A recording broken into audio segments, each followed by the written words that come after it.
So I've been working on trying to get people to play Yu-Gi-Oh! Master Duel with me. So I must guide the beginners any way I can and help them get started on their first official deck for a true rank grind.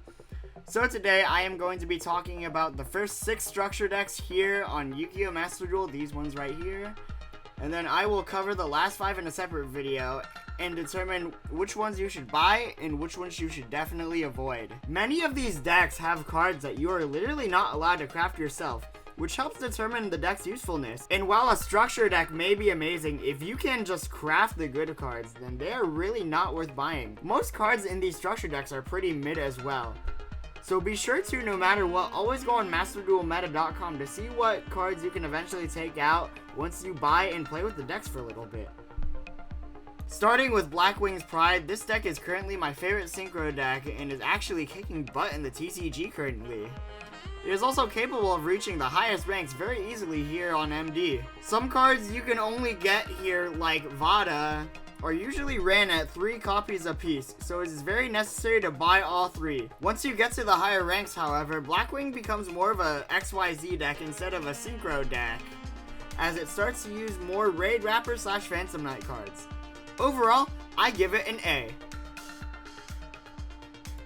Next up, we have Spiral Spear Strike, a going second 1-turn kill fusion deck that is more nostalgia bait than anything, which will actually be a trend with these decks, including even the Blackwing one previously. It's okay as a deck to catch people by surprise, but nothing is uncraftable as you can see, and while you could potentially save gems by buying all 3, as most decks run a full playset of all 3 of the fusions, I recommend just to ignore this one if you plan to play more ranked than anything.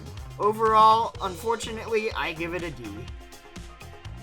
Next up is Vortex of Magic, aka Dark Magician, a very important structure deck if you want the uncraftable Illusion of Chaos, a card that can be played in other decks not having to do with Dark Magician actually, and the UR Magician Souls, which is the reason why you would even run Illusion of Chaos in other decks.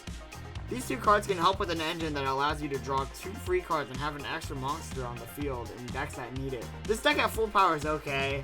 Team Samurai X1 even did a video on it, and Dark Magician in general is common in lower and middle elos. Basically, it plays like an old balanced Yu-Gi-Oh! Deck is supposed to play. Constantly out-resource your opponent and build an army of Dark Magician variants that either negate or wipe out your opponent and their plays. Overall, it's a B+ for me. Next up is my favorite type currently, and that is the Zombie deck, Immortal Glory. Zombies are self-explanatory in that they constantly want to come back to life and turn their opponents into zombies too, with cards like Zombie World. While this structure deck is definitely missing huge pieces such as Doom King Balrog, it does not hurt to get at least 1 or more depending on your UR luck, since you're gonna need URs like Zombie World and the Synchros right here, as well as SRs like Necro World, Banshee, and Glow Up Boom. With that, it's a B+. Burning Spirits is probably your best bet for fast wins as a link deck in lower to mid elo. What the Salamangreat cards aim to do is set up on your first turn and completely demolish your opponent on the 3rd turn. It can even do this sometimes going second. However, to do this, it is missing Transcone Talker, Update Jammer, Splash Mage, and Access Sword Talker, and maybe even a few other cards too. So buying 3 of these structure decks, which I do recommend despite it being all craftable, really just gives you a slow-paced out-resourcing game. Overall though, it's an A-. The last deck I wanted to cover today is Spellbook of Prophecy, which introduces the Spellbook archetype. The deck is okay, but because nothing is uncraftable and that most of the deck is SR and below, you're better off just simply pulling from packs and crafting everything yourself. The deck also works best with Sky Striker and Runic, 2 decks that require a lot of craft anyway. Overall, I give it a C+. Okay, well that is gonna do it for now. Let me know in the comments what other content you guys want to see. If you want me to do a guide on a certain deck, see more replays of either the TCG or Master Duel, or anything else regarding card games in my streams, let me know.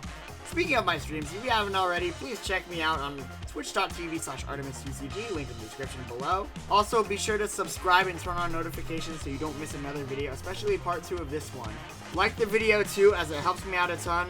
Also, if you are a card shop owner or website manager of a card shop and would like me to shout out your store, please message me on Instagram at theartemistcg, link in the description also below. I'm Arthur from Artemistcg, and I'll march on to you later.